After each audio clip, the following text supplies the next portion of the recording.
L'ouvrage référence que l'ensemble des Camerounais intéressés par la culture connaissent, c'est Cameroun qui gouverne, qui a traversé des décades et qui reste d'actualité et continue de bien se vendre. Et je me félicite qu'avant 30 ans, j'ai pu publier cet ouvrage qui continue de faire référence et d'être la Bible de beaucoup de jeunes et beaucoup de moins jeunes pour comprendre comment fonctionne notre système politique.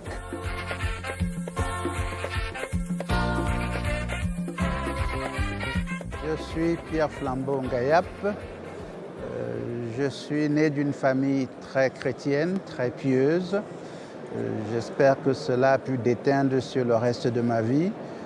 Mon père était pasteur de l'église évangélique et nous avons grandi, mes frères et moi, dans cette ambiance très croyante, très religieuse.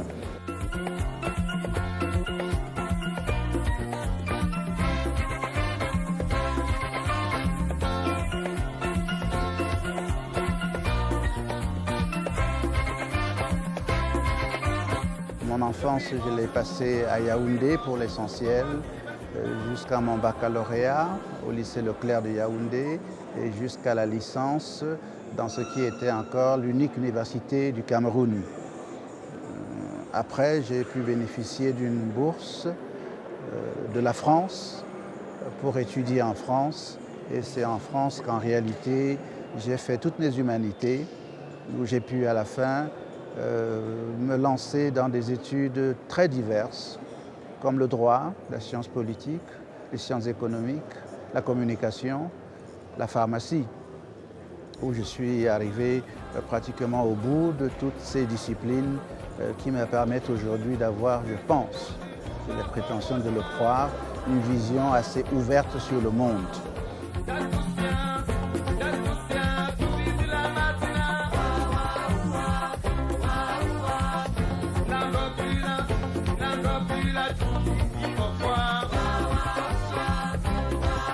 Je suis dans la vie active un chef d'entreprise basé à Douala, où j'ai principalement une officine de pharmacie et d'autres activités commerciales. Je suis en même temps plutôt à Yaoundé, plus actif dans le secteur intellectuel et politique en tant qu'enseignant de droit public et en particulier de droit parlementaire à l'université de Yaoundé 2 à Soa. Je suis secrétaire général de l'Union nationale pour la démocratie et le progrès, l'UNDP, et je suis sénateur, un sénateur nommé dans la tranche des 30 sénateurs nommés par le chef de l'État.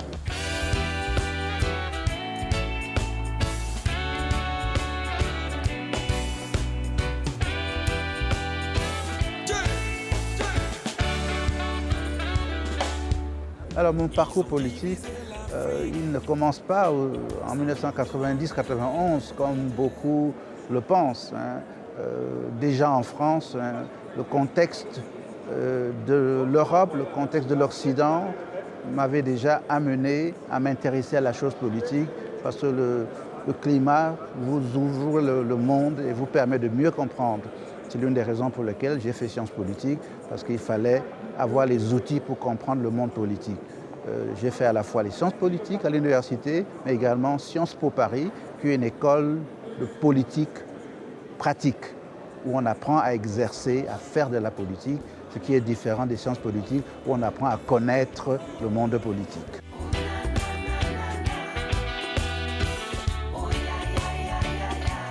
Le Sénat, c'est une nouvelle institution. Il ne vaudra que ce que valent les sénateurs qui en sont membres. J'ai décidé d'accepter cette fonction de sénateur parce que je voulais apporter ma contribution à l'édification d'une institution nouvelle.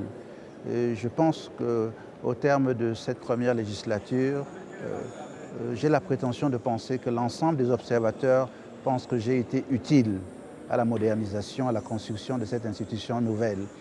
C'est ce que je souhaitais faire, apporter des idées nouvelles, animer le Sénat, faire partager des idées pour que le Sénat ne soit pas la réplique de la première chambre, mais que le Sénat montre que dans un bicaméralisme, la seconde chambre est utile.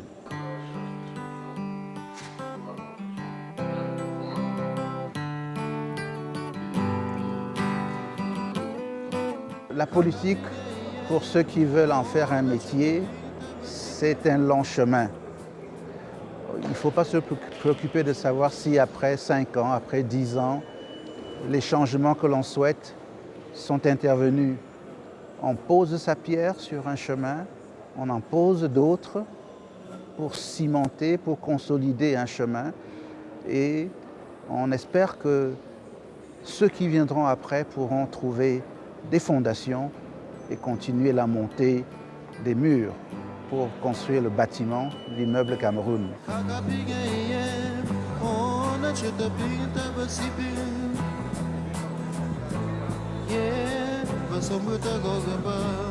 If the common sense can believe that the year 2018 could be an electoral year, I believe that the first goal to be focused is to make all our efforts so that our country stays calm, united, in a peaceful condition.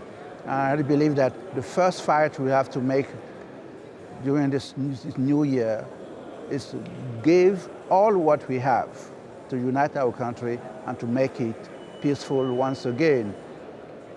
We understand that I'm talking about the situation in the northwest and the southwest, the situation in the far north with the fight against Boko Haram, the situation at the east and the west border of our country.